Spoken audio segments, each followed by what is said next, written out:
Hello everyone, कैसे हो सभी लोग। मैं उम्मीद करता हूँ खुश होंगे, मौज मस्ती में होंगे। लास्ट क्लास में हम पढ़ रहे थे बाइनोमियल थ्योरम, और बाइनोमियल थ्योरम में हमने एक यूज पढ़ा था, डिफरेंशिएशन का use of differentiation, use of differentiation in binomial theorem. ठीक है, और कहा था कि कल की क्लास में हम पढ़ेंगे, मतलब आज के बारे में बोला था कि हम इंटीग्रेशन का यूज पढ़ेंगे। इंटीग्रेशन का यूज किस तरीके से किया जाएगा। तो अब अपने पास हेडिंग है use of integration in binomial theorem. In binomial theorem, ये लो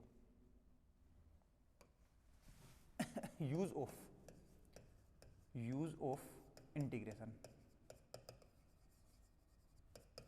अब जैसे डिफरेंशिएशन मैंने बहुत ज़्यादा हार्ड डिफरेंशिएशन नहीं करवाया, वही डिफरेंशिएशन करवाया जो तुम लोग जानते हो पहले से। तो इंटीग्रेशन भी सिर्फ उतने ही पढ़ाए जाएंगे जितने कि अभी 11th क्लास में जानते हो, क्योंकि 12th क्लास में ज़्यादा इंटीग्रेशन आएगा। तो 12th क्लास में हम ज़्यादा सीरियसली इंटीग्रेशन को पढ़ेंगे। यहाँ पर अपने को थोड़ा थोड़ा इंटीग्रेशन समझना है।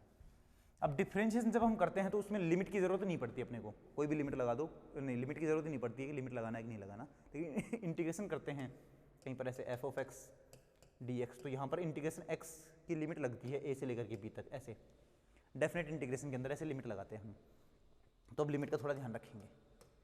ठीक है, ये लो, हम जानते हैं एक बात कि we know that 1 plus X to the power N जो है वो क्या होता है। इसका एक्सपेंशन करूँ तो N C zero plus N C one into X plus N C two into X square plus so on plus N C N into X to the power N. ये अपने पास 1 plus X to the power N होता है।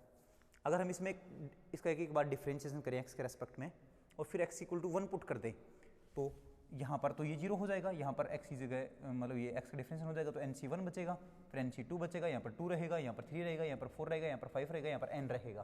तो N आगे निकल कर क्या जाता है, हर एक पावर जो है वो आगे निकल कर क्या जाती है। तो हम अगर हमें न्यूमरेटर में या मल्टीप्लीकेशन में कुछ वैल्यू चाहिए 1 2 3 4 5 टाइप की, तो हमें डिफरेंशिएशन करना होता है।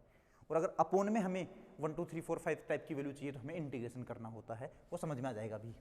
तो अगर मैं इसका इंटीग्रेशन करना चाहता हूँ बोथ साइड, तो क्या बनेगा इंटीग्रेशन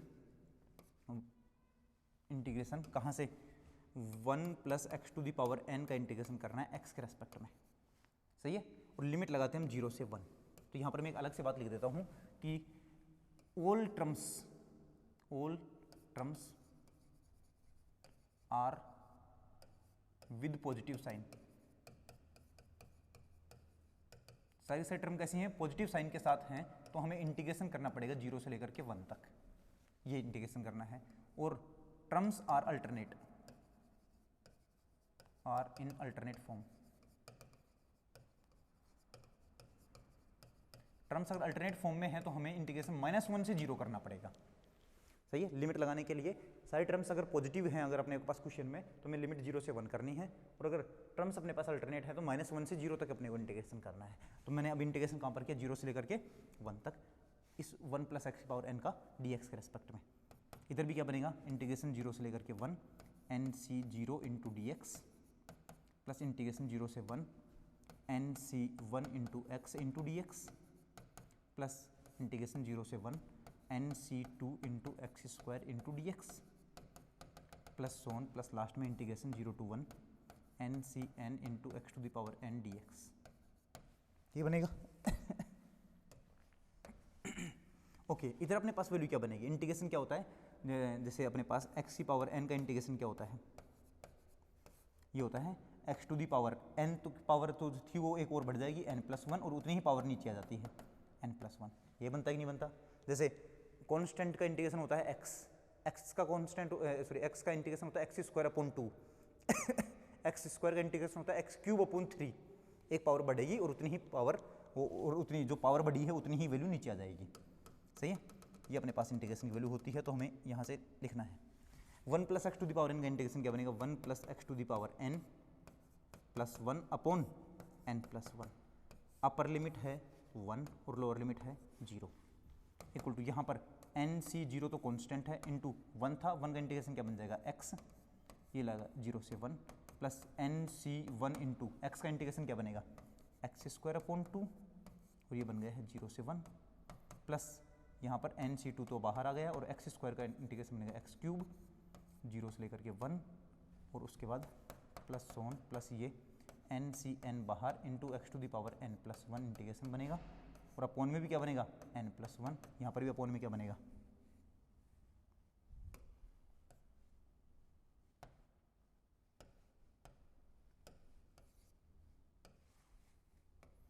अपॉन 3, अपर लिमिट है 1 और लोअर लिमिट है 0। जैसे मैं इसमें अपर लिमिट और लोअर लिमिट लगाऊंगा तो अब सबको पता है इंटीग्रेशन कैसे करते हैं। अपर लिमिट लगानी है फिर माइनस करके लोअर लिमिट लगानी है। अपर लिमिट लगाई जैसे मैंने x की जगह 1 रखूंगा अपर लिमिट में तो क्या बनेगा 2 to the power n+1 upon n+1। फिर माइनस लोअर लिमिट लगानी है x की जगह 0 तो क्या बनेगा 1 की पावर n+1 तो वो 1 ही बन गया तो 1 अपॉन n+1 ये बन गया इक्वल टू इधर मैं लगाऊंगा तो NC0 into upper limit 1 lower limit 0 तो क्या बनेगा 1 माइनस 0 तो 1 बन गया कि नहीं बन गया ओके। प्लस यहाँ पर क्या है NC1 into upper limit 1 lower limit 0 तो क्या बनेगा 1/2 माइनस 0/2 तो 1/2 बनेगा कि नहीं बना। ऐसे यहाँ पर NC2 इंटू 1/3 बन जाएगा प्लस NC3 इंटू 1/4 बन जाएगा और प्लस सोन NCN इंटू 1/n+1 बन जाएगा। ठीक है, मतलब जितना यहाँ पर है जितना n ऊपर तो देखो ना हर जगह पर n है फिर c है फिर नीचे जो लिखा हो 0 तो यहाँ पर मैंने 1/1 से मल्टीप्लाई किया है। यहाँ पर 1 है तो यहाँ पर 1/2 से मल्टीप्लाई किया है। यहाँ पर 2 है तो यहाँ पर 1/3 से मल्टीप्लाई किया है। यहाँ पर 3 है तो 1/4 से मल्टीप्लाई किया है और यहाँ पर n है तो 1/n+1 से मल्टीप्लाई किया है। और 1/n से मल्टीप्लाई करने का मतलब है कि आप n से डिवाइड कर रहे हो। 1/n से मल्टीप्लाई करने का मतलब है n से डिवाइड कर रहे हो। तो आप ध्यान से सुनना, जब 0 होता है तो अपने को 1 से डिवाइड करना है, जब नीचे 1 होता है तो आपको 2 से डिवाइड करना है, तो आप यहाँ पर नीचे 2 होता है तो आपको 3 से डिवाइड करना है, 3 होता है तो 4 से डिवाइड करना होता है, n होता है तो n+1 से डिवाइड करना होता है। तो कहीं पर अगर अपने को मल्टीप्लीकेशन में n लिखा हुआ है तब तो डिफ्रेंशिएशन करना है और अगर डिवाइड में n लिखा हुआ है तो इंटीग्रेशन करना है। ये बात सबको दिमाग में बैठा लेनी है कि जब भी अपने को कुछ एक्स्ट्रा बातें बाइनोमियल कोफिशिएंट के अलावा अगर कुछ एक्स्ट्रा बातें मल्टीप्लाई में हो रखी हैं तो डिफ्रेंशिएशन सोचना है और बाइनोमियल कोफिशिएंट के अलावा अगर एक्स्ट्रा बातें डिवाइड कर रखी हैं तो फिर अपने को इंटीग्रेशन के बारे में सोचना है। ठीक है, क्लियर? ओके, आगे की बात मैं करता हूँ अब कि अगर मैं इंटीग्रेशन -1 से 0 तक करूँ तो क्या होगा। इसका इंटीग्रेशन में -1 से 0 तक करूँ तो क्या होगा, देखना एक बार।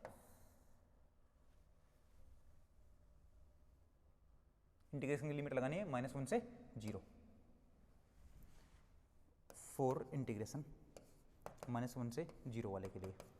इधर लगाऊंगा तो क्या बनेगा इंटीग्रेशन, यहाँ पर लगा देता हूँ लिमिट ही चेंज करनी बस अपने को, तो ये बन जाएगा लिमिट में 1 + x to the power n+1 upon n+1, upper limit है 0 लोअर लिमिट है -1 इक्वल टू यहाँ पर NC0 x की अपर लिमिट है 0 लोअर लिमिट है -1 plus NC1 into x² upon 2 अपर लिमिट है 0 लोअर लिमिट है -1 NC2 इंटू x³ अपॉन 3 अपर लिमिट है 0 लोअर लिमिट है -1 और प्लस सोन लास्ट में NCN इंटू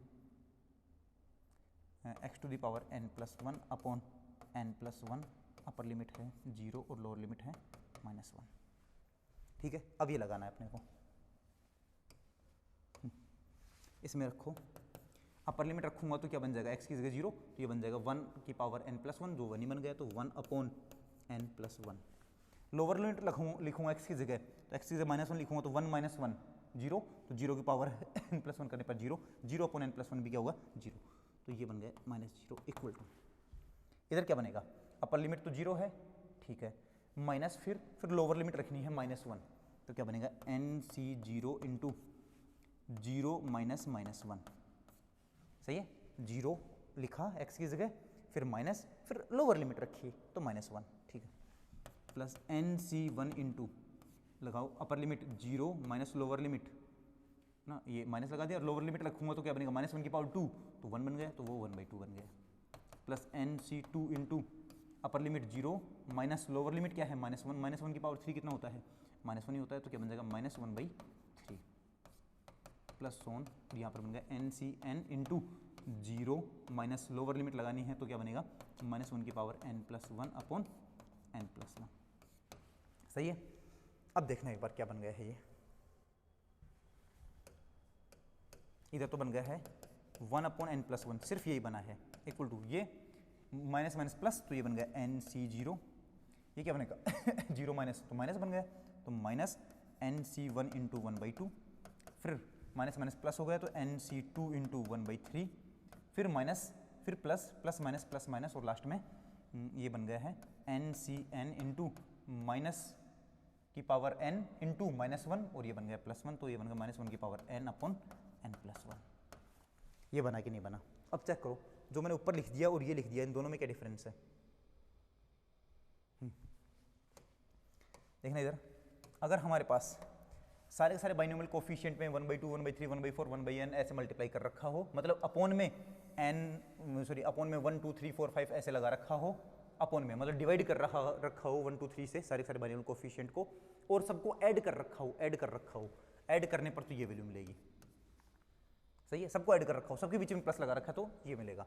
और देखना, एक बार प्लस एक बार minus, plus minus plus minus plus minus, same चीज में प्लस माइनस करे तो अपने को सिर्फ 1/n+1 मिलेगा, 1/n+1 मिलेगा। बात शायद समझ में आ गई होगी। अब इसको नाम दे दो इक्वेशन नंबर 1 और इसको नाम दे दो इक्वेशन नंबर 2। ठीक है, देखना ये वाली वैल्यू, अब मैं इक्वेशन नंबर 1 और 2 को ऐड करूंगा तो क्या बनेगा, ये वाली वैल्यू और ये वाली वैल्यू तो फिक्स है, सेम है, ऐड हो जाएगी। ये वाली वैल्यू और ये वाली वैल्यू एक दूसरे में प्लस माइनस है, कट जाएगी, 0 बन जाएगा। ये और ये ऐड हो जाएगा, ये और ये माइनस हो जाएगा, ये और ये ऐड हो जाएगा, मतलब 0 वाला ऐड हो जाएगा, 2 वाला ऐड नहीं होगा ना। देखो ये 0 वाला ऐड हो जाएगा, फिर 1 वाला कैंसिल हो जाएगा, फिर ये 2 वाला ऐड हो जाएगा जिसमें NC2 लिखा हुआ है वो ऐड हो जाएंगे, NC3 वाले कैंसिल हो जाएंगे, NC4 वाले ऐड हो जाएंगे, NC5 वाले कैंसिल हो जाएंगे, NC6 वाले ऐड हो जाएंगे। बात समझ में आ गई कि क्या करना है? तो इक्वेशन नंबर 1 और 2 को ऐड करूंगा तो वैल्यू क्या मिलेगी, देखना एक बार, इक्वेशन नंबर 1 एंड 2 को ऐड करने पर।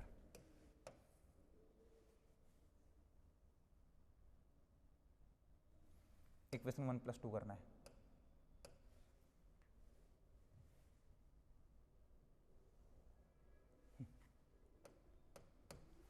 वन प्लस टू, इधर तो ये वैल्यू -1/n और +1/n+1, ये तो कैंसिल हो जाएगा और वैल्यू क्या बनेगी 2 to the power n+1/n+1 equal to NC0 तो 2 इंटू NC0, सही है, प्लस ये NC1 वाला और NC1 वाला कैंसिल हो जाएंगे तो NC2 बचेगा, तो क्या बनेगा 2 इंटू NC2 इंटू 1/3 प्लस आगे NC3 वाला कैंसिल हो जाएगा, NC4 बचेगा, तो क्या बचेगा 2 इंटू NC4 इंटू 1/5। चेक करते रहो, 0 है तो 1 से मल्टीप्लाई किया था, 2 है तो 1/3 से मल्टीप्लाई किया था, 4 है तो 1/5 से मल्टीप्लाई करेंगे, तो इसी तरीके से आगे बढ़ेगी कि नहीं बढ़ेगी, वैल्यू बढ़ेगी। सही, इसको मैं थोड़ा सही से करके लिख देता हूँ। सब में से 2 कॉमन ले लो तो 2 आ गया बाहर, अंदर क्या बनेगा NC0 into 1/1 plus NC2 into 1/3 plus NC4 into 1/5 और प्लस सोन, इस तरीके से उसकी वैल्यू क्या बन जाएगी 2 टू दी पावर n+1/n+1। ये एक 2 से एक 2 टू दी पावर कैंसिल हो जाएगा, तो वैल्यू क्या बच जाएगी अपने पास NC0 into 1/1 plus NC2 into 1/3 plus NC4 into 1/5 plus so on, और इस पूरे को क्या लिखेंगे हम 2 टू दी पावर n/n+1 लिखेंगे, 2 टू दी पावर n/n+1 लिखेंगे। समझदारी की बात यह है, इस फॉर्मूले को कैसे समझना है, याद रखना है, NC0 NC2 NC4 NC6 सारे इवन वाले हैं कि नहीं, नीचे NCR में सारे नीचे R जो है वो इवन नंबर चल रहे हैं। ओके, अगर जब R यहाँ पर होता है तो नीचे 1/r+1 लगाते हैं, मतलब यहाँ पर अगर 0 है तो यहाँ पर 1/1, यहाँ पर 2 है तो यहाँ पर 1/3 एक ज़्यादा, यहाँ पर 4 है तो यहाँ पर 1/5 एक ज़्यादा। बात समझ में आ गई? इस तरीके से इस पूरे की वैल्यू अगर अपने को कहीं पर लिखनी है तो 2 to the power n, n कौन है, जो n वाला n होता है ना, NC वाला जो n होता है वो n, और नीचे भी n+1। ये बात अपने को समझनी है और इसको लिखना है, एक बार यूज ऑफ इंटीग्रेशन में लिख लेना इसको, फिर मैं इसके ऊपर क्वेश्चंस करवाऊंगा।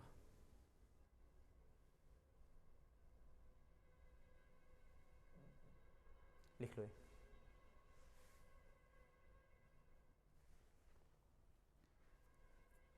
लिखो, फिर करते हैं क्वेश्चंस।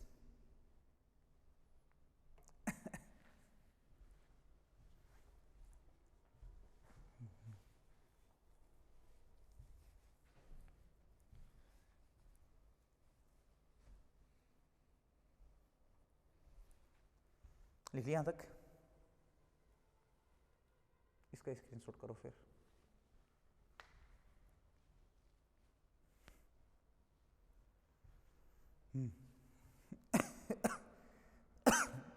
इक्वेशन नंबर 2 तक हो गया।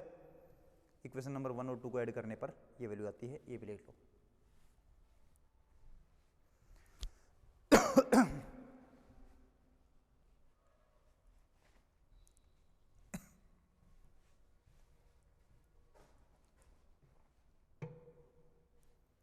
हो गया, ठीक है। इस पर करते हैं क्वेश्चंस। अभी समझ में आ गया था ना, नीचे NCR में तो R तो क्या चलेगा, इवन नंबर चलेगा, 0 से लेकर के आगे तक चलता रहेगा इवन नंबर, और उससे इवन नंबर जो लिखा है ना नीचे, उससे एक बड़ा 1 में लिखना है, उससे एक बड़ा 1 में लिखना है, और टोटल वैल्यू क्या बन जाएगी, टोटल वैल्यू बन जाएगी 2 टू दी पावर n/n+1, ये वैल्यू बन जाएगी, ठीक है। ये लो क्वेश्चन करते हैं हम। Example, C0/1 + C2/3 + C4/5 + C6/7 सोन की वैल्यू क्या बनेगी। Option A 2 to the power n/n+1, option B 2 to the power n+1 - 1/n+1, option C 2 to the power n+1/n+1, option D 2 to the power n × n+1। ये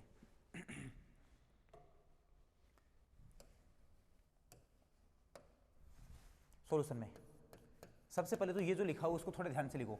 C0 का मतलब क्या होता है sir, पहले भी लिखा है हमने, देखो NCR की वैल्यू को हम ऐसे भी लिख सकते हैं, NR ब्रैकेट लगा करके लिख सकते हैं, बता दिया पहले।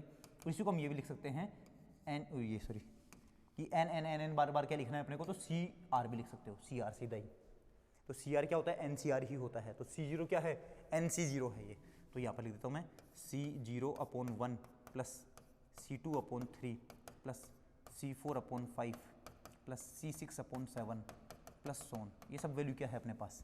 C0 क्या बनेगा, NC0/1 प्लस ये क्या है NC2 NC2/3 + NC4/5 + NC6/7 + सोन। ये बनेगा कि नहीं बनेगा, ये बनेगा, सही है। अब देखना NC0 में तो 1 से डिवाइड कर रखा है, NC2 में 3 से डिवाइड कर रखा है, NC4 में 5 से डिवाइड कर रखा है, NC6 में 7 से डिवाइड कर रखा है। मतलब क्या है कि सारे नीचे इवन नंबर हैं और उनको एक ज़्यादा नंबर से डिवाइड कर रखा है, एक ज़्यादा नंबर से डिवाइड कर रहा है। तो देखना पीछे ये बना था कि फॉर्मूला, नीचे सारे NC0 NC2 NC4 ये हैं, मतलब नीचे सारे इवन नंबर हैं और उनमें इवन नंबर वाले में एक ज़्यादा नंबर से डिवाइड कर रखा है, एक ज़्यादा नंबर से डिवाइड कर रखा है, सही है। तो यहाँ पर क्या बन जाएगा, तो इस टोटल का आंसर क्या होता है अपने पास, इस टोटल का आंसर होता है 2 टू दी पावर n/n+1, यही होता है, हाँ कि ना। और n अपने पास n है ही, तो ये बात समझ में आ गई। तो इसके हिसाब से ऑप्शन कौन सा बनेगा, ए ऑप्शन। ये मान लो कि ये क्वेश्चन ही मैंने पीछे करवाया है। समझ गए। तो अगला क्वेश्चन करते हैं फिर।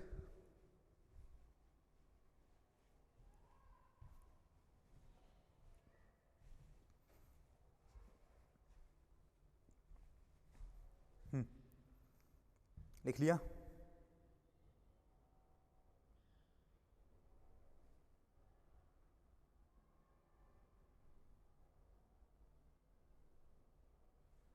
लिख लिया। तो आगे एक क्वेश्चन और लिखो।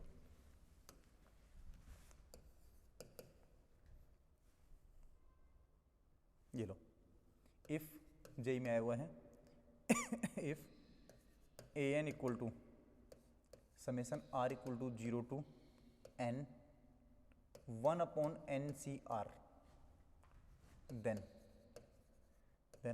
value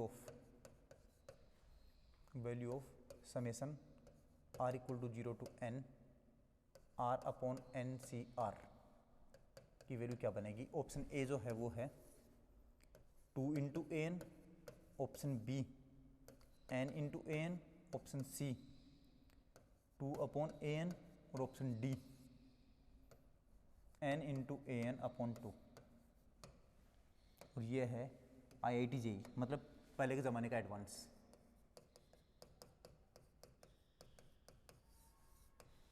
IIT JEE मतलब पहले के ज़माने का एडवांस है। चलो सोचते हैं इसको, क्वेश्चन को। an की वैल्यू तो ये दे रखी, तो सबसे पहले लिख लो हेयर an क्या है, हेयर an, क्योंकि इस टोटल की वैल्यू भी पूछ रहा है तो an की फॉर्म में ही पूछ रहा है वो, तो पहले an को समझना जरूरी है। an इक्वल टू क्या है, समेसन r इक्वल टू 0 से लेकर के n तक 1 अपॉन NCR।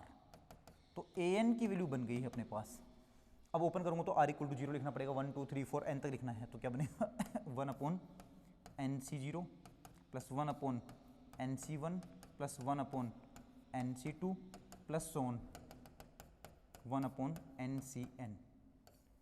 ये कौन है अपने पास, an है, इक्वेशन नंबर 1। ये कौन है, an, मतलब ऊपर तो 1 1 1 चले, नीचे अपने पास क्या है, NC0 NC1 NC2 NC3 NCN है पूरा पूरा। देन हमें किसकी वैल्यू निकालनी है, देन किसकी वैल्यू फाइंड करनी है, जो गिवन है वो। देन अपने पास summation r equal to 0 to n, ऊपर है r अपॉन NCR। इसकी वैल्यू फाइंड करनी है तो इसको मैं पहले ही क्या मान लेता हूँ, s मान लेता हूँ। क्या मान लेता हूँ, s।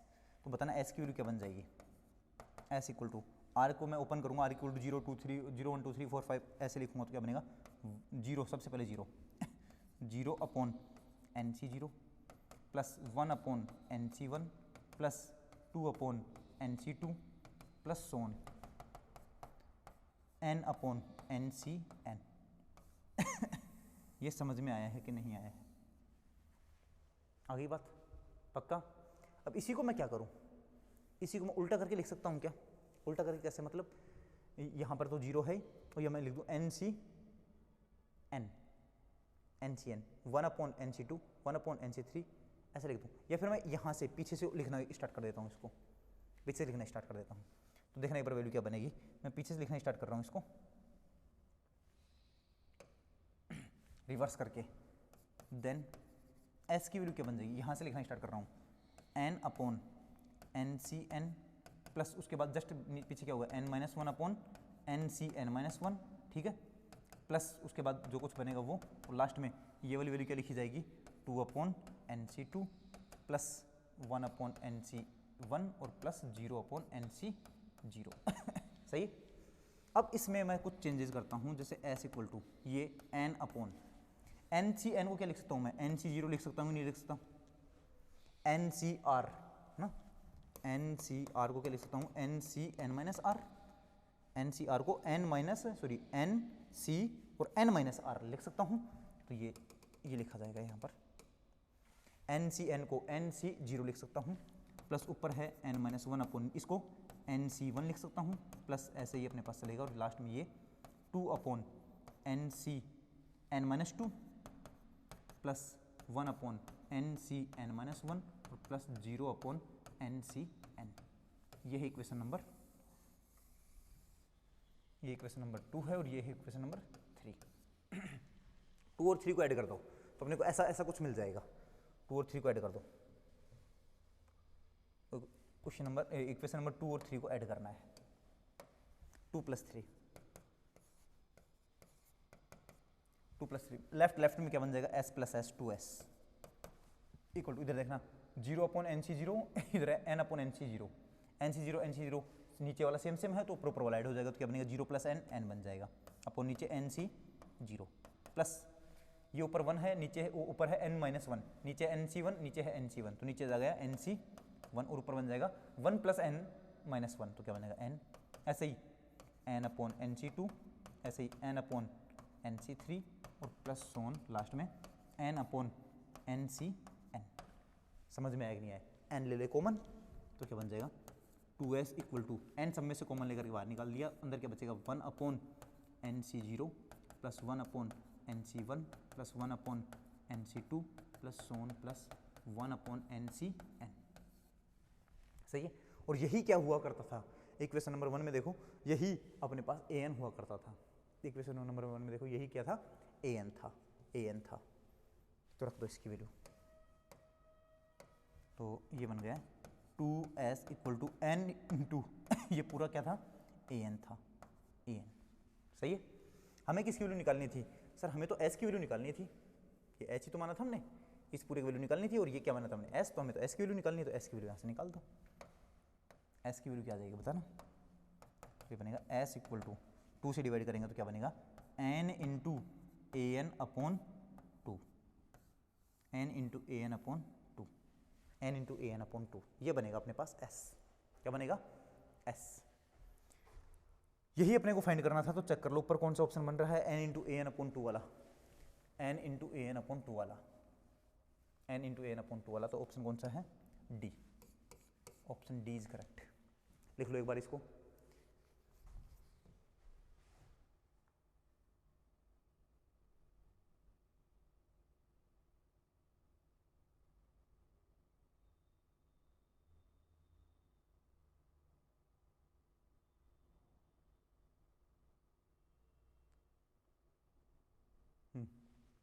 इतना करो स्क्रीनशॉट फटाफट यहाँ तक का, और उसके बाद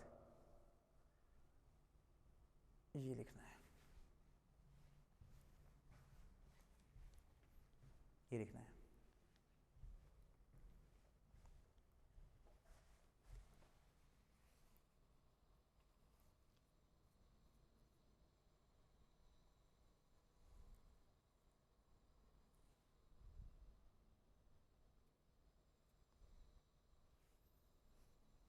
लिख लिया।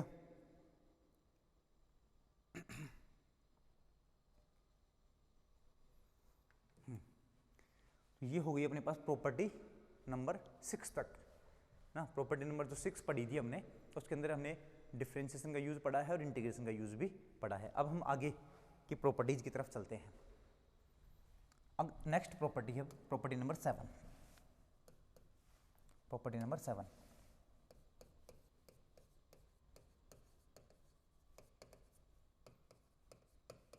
Property number 7। तो प्रॉपर्टी नंबर 7 में क्या है वो समझना। प्रॉपर्टी नंबर 7 में अगर अपने को बाइनोमियल कोफिशिएंट्स के भी आपस में मल्टीप्लाई होने लग जाएं, अभी तक बाइनोमियल कोफिशिएंट का मल्टीप्लाई नहीं हुआ है ना, जैसे NC0 है, NC1 है, तो इन सबको हम ऐड कर रहे थे या फिर प्लस माइनस लगा रहे थे, यही हो रहा था। और अगर कोई मल्टीप्लाई भी कर रहे थे, यहाँ पर किसी से 1 से मल्टीप्लाई कर दिया, कभी 2 से मल्टीप्लाई कर दिया, कभी 3 से मल्टीप्लाई कर दिया, तो बाइनोमियल कोफिशिएंट को 1 2 3 से मल्टीप्लाई कर रहे थे। अब बाइनोमियल कोफिशिएंट को बाइनोमियल कोफिशिएंट से मल्टीप्लाई करना है, मतलब ऐसे NC0 इंटू NC2, इस तरीके से। अभी तक हमने ये पढ़ा नहीं है, अब हम ये पढ़ेंगे कि बाइनोमियल कोफिशिएंट भी आपस में क्या होने लग जाएं, मल्टीप्लाई होने लग जाएं। बाइनोमियल कोफिशिएंट भी आपस में मल्टीप्लाई होने लग जाएं, ठीक है। तो अब इसमें ये लिखना है binomial coefficients are in multiplication, binomial coefficients are in multiplication,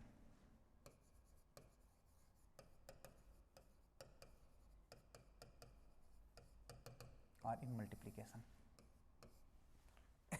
समझना कैसे, इस तरीके से लिखा हुआ है अपने पास NC0 इंटू NCR प्लस, अब ये जीरो वाले को बढ़ाओ और इस R वाले को बढ़ाओ, क्या बनेगा NC1 into NCR plus 1 plus NC2 into NCR plus 2 और प्लस सोन लास्ट में ये तो पहुंच जाएगा पहले, ये तो एक ही R पॉइंट आगे है ना अपने पास, R पॉइंट आगे है, देख लेना।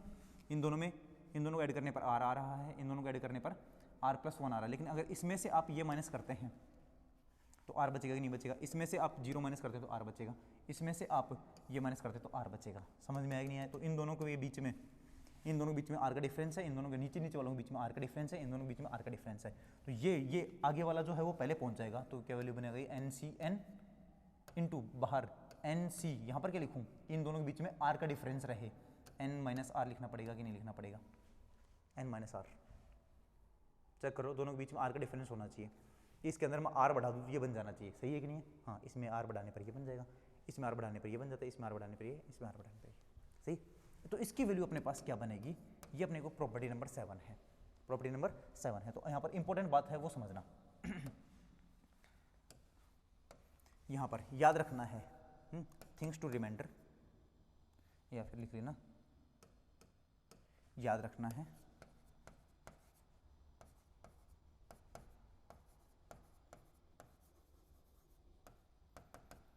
क्या क्या याद रखना है अपने को यहाँ पर? एक तो ये कि अपने को दो का मल्टीप्लाई होना चाहिए, है ना। तो पहली कंडीशन तो क्या याद रखनी है कि समथिंग इनटू समथिंग टाइप का होना चाहिए, समथिंग इनटू समथिंग टाइप का होना चाहिए, और फिर सारे एडिशन में होने चाहिए। और दूसरा क्या है कि सारे एडिशन में होने चाहिए, एडिशन। प्लस माइनस वाला कॉन्सेप्ट नहीं चलेगा, या माइनस माइनस वाला कॉन्सेप्ट नहीं चलेगा। माइनस माइनस हर जगह पर है, तो उसमें से माइनस कॉमन लेकर सबको प्लस बनाएंगे, सही है। तो सबसे पहले तो दो का मल्टीप्लिकेशन होना चाहिए, और सारे आपस में दो का मल्टीप्लिकेशन जो लिखा हुआ वो सारे एडिशन में होने चाहिए।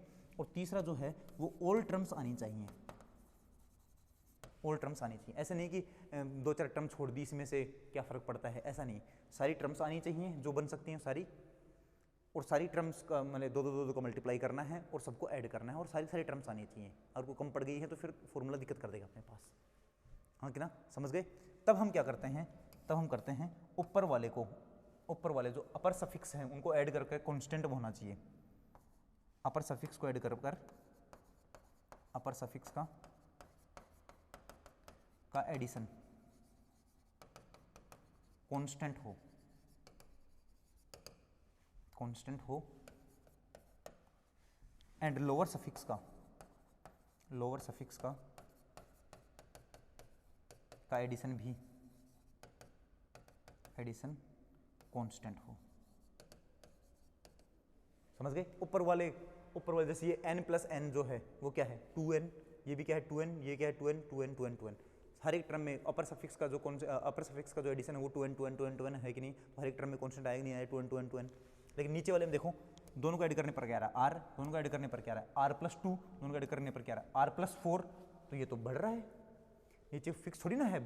अगर नीचे r होता या r+1 होता तो फिर हम सोचते कि ये तो कांस्टेंट आ रहा है, आगे ना। तो अब अपने को क्या करना है कि अपर सफिक्स का एडिशन भी कांस्टेंट हो और लोअर सफिक्स का लोअर सफिक्स का एडिशन भी कांस्टेंट हो, ऐसा कुछ बनाना है इसको, और उसके बाद फिर उसका आंसर लिखना है। तो ये लो, इसमें मैं इसको बनाता हूँ,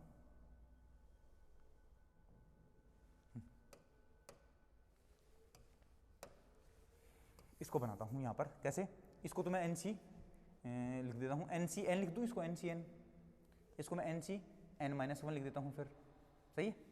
तो क्या लिख दूँ मैं इसको, या फिर NCN रहने दो, इसको NCN-R लिख देंगे, वही बात है, NC0 into NCN-R plus NC1 into ये क्या है ना। तो थोड़ा सही तभी रहेगा अपने पास, आसान तब पड़ेगा जब मैं पहले वाले को चेंज कर देता हूँ। तो NCN into NCR plus NCN-1 into NCR+1 plus NCN-2 into NCR+2 और प्लस सोन, लास्ट में ये क्या बन जाएगा NCN-N-R, तो R बन जाएगा इंटू NCN। समझ में आएगा नहीं है। अब देखना ऊपर वाले सबको एडिशन करने पर क्या आ रहा है 2n, ऊपर सबको ऐड करने पर क्या आ रहा है 2n, सही। और नीचे वाले को n+r, तो n+r आया, नीचे n-1 plus r+1, 1 cancel, n+r, यहाँ पर भी n+r, यहाँ पर भी n+r, सब क्या बनेंगे n+r। तो नीचे वाले सारे n+r बन रहे एडिशन, ऊपर वाले का सबका एडिशन बन रहा है 2n, तो कॉन्स्टेंट बनेगी नहीं बने। तो जो ऊपर वाले का एडिशन बना है वो 2n है, C जो नीचे वाले का एडिशन है वो n-r बना है, कि n+r बना है, n+r बना है, यही आंसर है इसका। ऊपर वाले का सबका जो एडिशन कॉन्स्टेंट वो, फिर C, फिर नीचे वाले का सबका एडिशन जो कॉन्स्टेंट बना है वो, तो यही अपने को लिखना है आंसर, आगे ना। इसी को और मैं क्या लिख सकता हूँ, इसको मैं भी लिख सकता हूँ क्या कि NCR की जो वैल्यू है वो NCN-R भी लिख सकता हूँ, तो इसको मैं ये लिख सकता हूँ 2n n+r भी लिख सकता हूँ, है ना, NCR-1, या सॉरी NCR को मैं NCN-R भी लिख सकता हूँ, ओके। और ये क्या बन जाएगा अपने पास 2nC, और ये क्या बनेगा, एक n से एक n कैंसिल, और ये बन जाएगा n-r। इसको हम ये भी लिख सकते हैं और ये भी लिख सकते हैं, है ना। तो अपने को ये याद रखना है, ऊपर वाले का सबका एडिशन जो आएगा वो, नीचे वाले का सबका एडिशन जो आएगा वो। क्लियर है कि नहीं है। कांस्टेंट ऊपर वाला, कांस्टेंट नीचे वाला, फिक्स वाला है। फिर आप ये एक्स्ट्रा बात लिख सकते हो, अलग बात है। तो सबसे पहले तो ये बाइनोमियल कोफिशिएंट अगर मल्टीप्लिकेशन में है तो किस तरीके से अपने को लिखना है वो चीज़ का एक बार स्क्रीनशॉट करके लिख लो। प्रॉपर्टी नंबर 7 है, ये काफ़ी इंपॉर्टेंट प्रॉपर्टी है।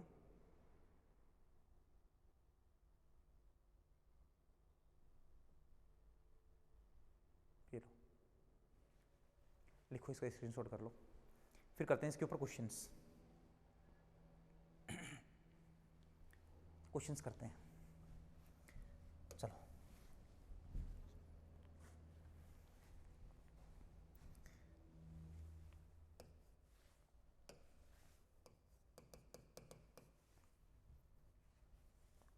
फाइंड वैल्यू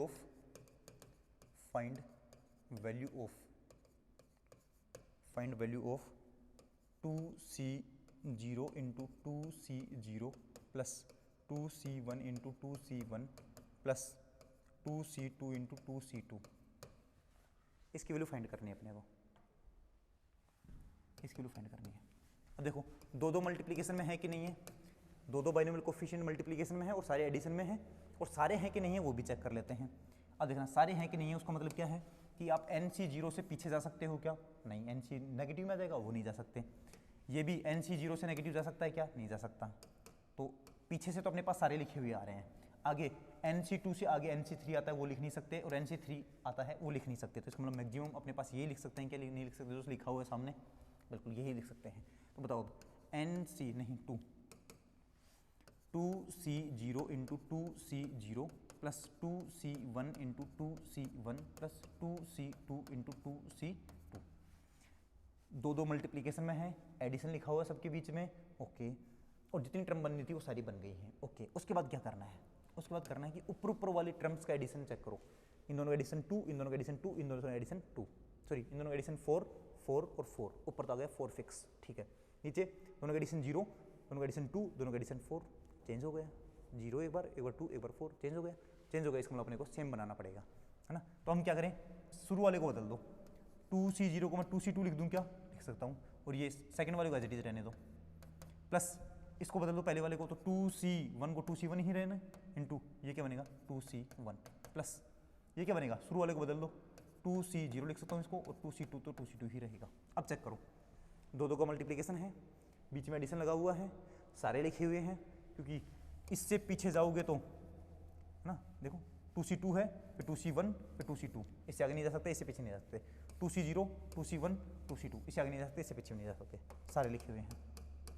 अब बताओ ये क्या बनेगा, ऊपर वाले का एडिशन 2 प्लस 2 4 4 4, नीचे वाले का 2 प्लस 0 2, 1 प्लस 1 2, 0 प्लस 2 2, ऊपर 4 4, नीचे 2 2, तो आंसर क्या आएगा 4C2। 4C2 क्या होता है 4 factorial upon 2 factorial into 2 factorial, और वैल्यू बन गई है 4 into 3 into 2 factorial upon 2 factorial into 2 factorial. ये कैंसिल, और ऊपर बन गया है 12 अपॉन 2, और बन गया आंसर 6। आंसर क्या बन गया 6। क्लियर? ठीक है, इस तरीके से हम ऐसे क्वेश्चंस कर सकते हैं। और मैं क्वेश्चन करवाता हूं इस पर, नेक्स्ट क्वेश्चन की हम बात करते हैं। ये लो, find value of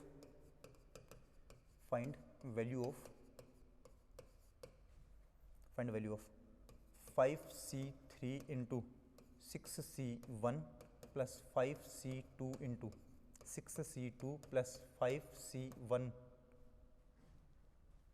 into 6C3 plus 5C0 into 6C4। इसकी वैल्यू चेक करनी है अपने को, इसकी वैल्यू चेक करनी है।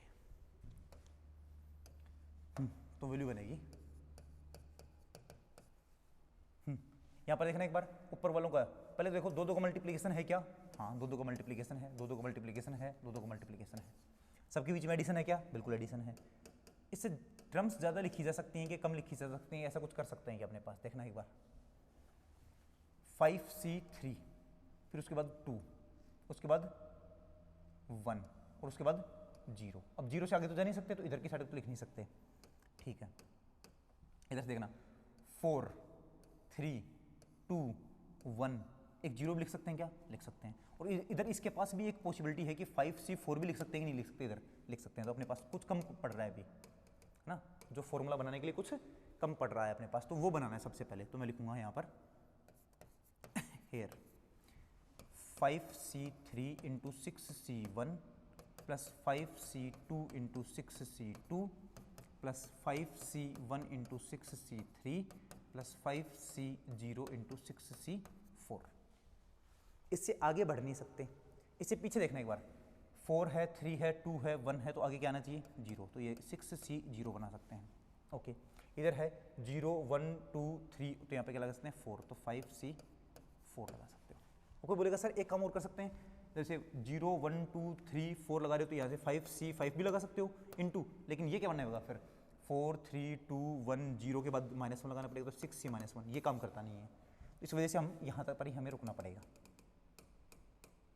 समझ गए, यहाँ पर ही हमें रुकना पड़ेगा। तो इस पूरे के ऊपर लगा देता हूँ ब्रैकेट, लगा देता हूँ क्योंकि इसकी वैल्यू अपने को चाहिए, ये हमने एक्स्ट्रा जोड़ा है ताकि हम इस पूरे को क्या लिख पाएँ, देखते हैं क्या लिख पाएँ।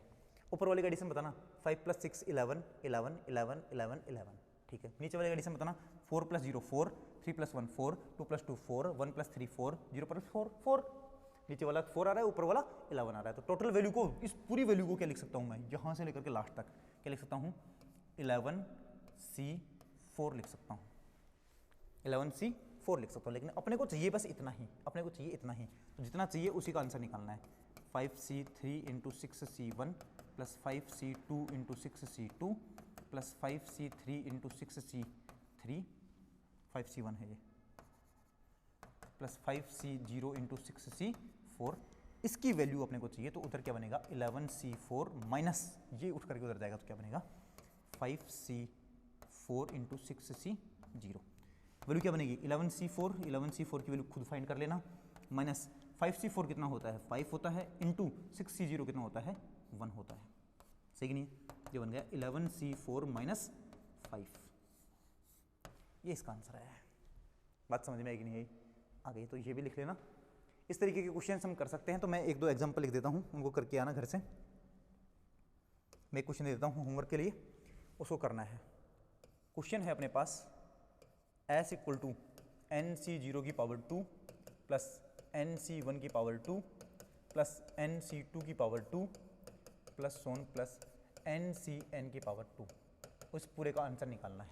ध्यान रहे प्रॉपर्टी नंबर 7 ही लगेगी, क्योंकि यहाँ पर NC0 × NC0, NC1 × NC1, NC2 × NC2, NCN × NCN, दो का मल्टीप्लाई कर रखा है, सबके बीच में एडिशन है, और सारी प्रॉपर्टी सारे नंबर भी आ गए, क्योंकि N से आगे जा नहीं सकते, NC0 से पीछे नहीं जा सकते। इसका आंसर अपने को लेकर के आना है, कमेंट सेक्शन में भी इसका आंसर कर सकते हो। समझ गए क्या? ओके, तो मिलते हैं अगली क्लास में, तब तक के लिए क्वेश्चन करते रहें, प्रैक्टिस करते रहें और tata good bye, take care, अगली क्लास में मिलते हैं।